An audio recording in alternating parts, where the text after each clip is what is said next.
असांखे वॾी उम्मीद हुयूं त पाकिस्तान जो प्राइम मिनिस्टर अचे पियो ऐं असांखे जैकाबाद जी हिकिड़ी ग़रीब आवाम खे घणा कुछ पैकेजिस ॾेई वेंदो। पर असां जॾहिं नवाज़ शरीफ साहब के ॿुधण लाइ हुते पुगासीं त असांखे ॾाढी मायूसी ऐं हैरानकुन कैफ़ियत थी त असांखे हिते यूनिवर्सिटी जी ज़रूरत हुई, पर PM साहब असांखे कोई यूनिवर्सिटी जो कोई ऐलान न कयो।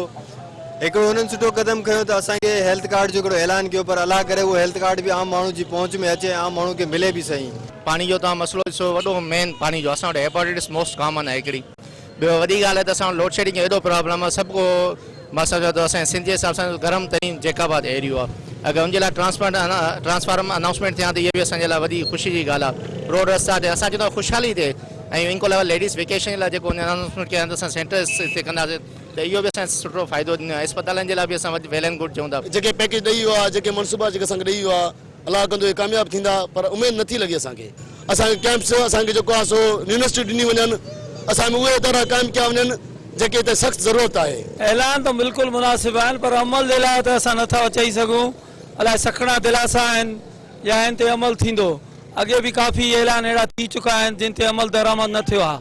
जीअं पाणी जी स्कीमूं वग़ैरह रोलड़े जो शिकार रहियल आहिनि, तव्हां ॾिसो था टांकियूं अधु में आहिनि, रोडनि जी हालत ॾिसो था, पाणी जी लाइना विझा विया आहिनि, पर अञा ताईं पाणी जो कोई न आहे।